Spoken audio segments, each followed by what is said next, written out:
अस्सलाम वालेकुम स्टूडेंट्स, उम्मीद है आप सब खैरियत से होंगे। आज हमने एक्सरसाइज 1.2 क्वेश्चन नंबर 8 को सॉल्व करना है।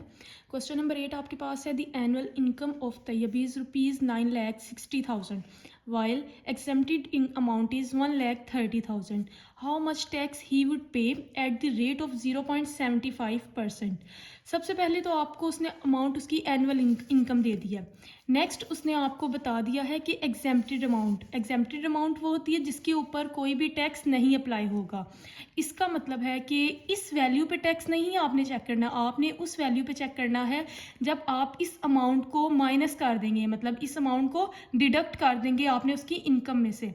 जब मैं इसकी टोटल इनकम में से एग्जेम्प्टेड अमाउंट को डिडक्ट कर दूंगी, जो रिमेनिंग अमाउंट आएगी उसके ऊपर मैंने टैक्स चेक करना है कि वो कितना टैक्स पे करेगा। स्टार्ट करते हैं।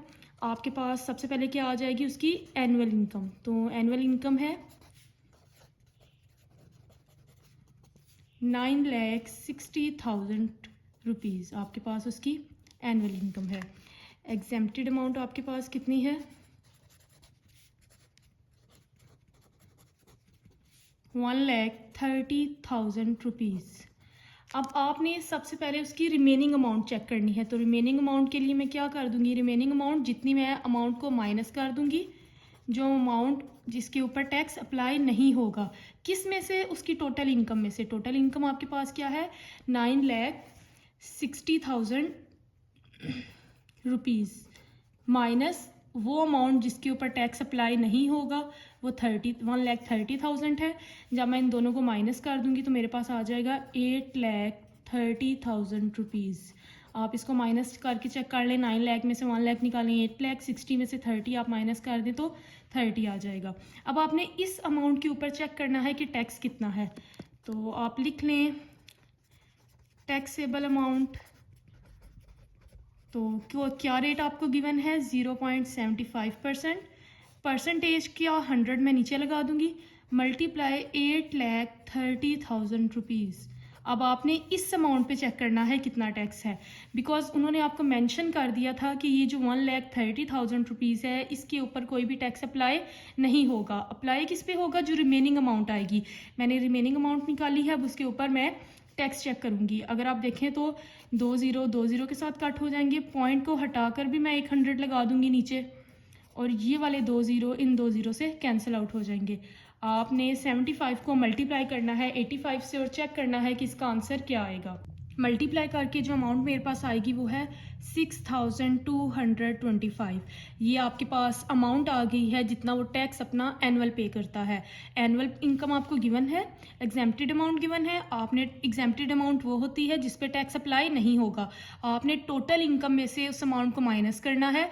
देन जो रिमेनिंग अमाउंट आएगी आपने उसके ऊपर टैक्स फाइंड आउट कर लेना है कितना टैक्स आएगा। नेक्स्ट आपके पास है last question of this exercise, find compound markup on ₹3,75,000 for 1 year at rate 14% compounded annually. आपने ये चेक करना है कि इसके ऊपर कंपाउंड मार्कअप कितना आएगा। तो एज यू नो, मार्कअप का आपके पास जो फार्मूला होता है वो है principal multiply by time multiply by rate.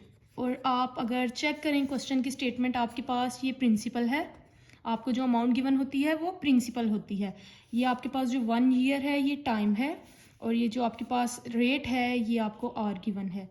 तो अगर मैं मार्कअप को इन टर्म्स शॉर्ट लिखूं तो मेरे पास आ जाएगा P multiply by T multiply by R. P मेरे पास क्या गिवन है और प्रिंसिपल 3,75,000 रुपीज़। टाइम मेरे पास गिवन है 1 ईयर, और रेट मेरे पास गिवन है 14%।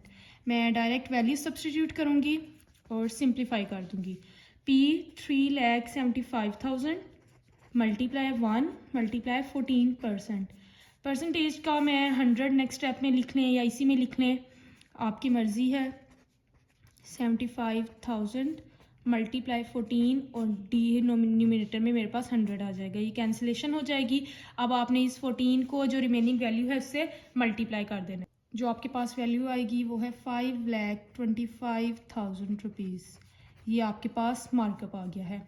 आपकी एक्सरसाइज 1.2 कंप्लीट हो गई है।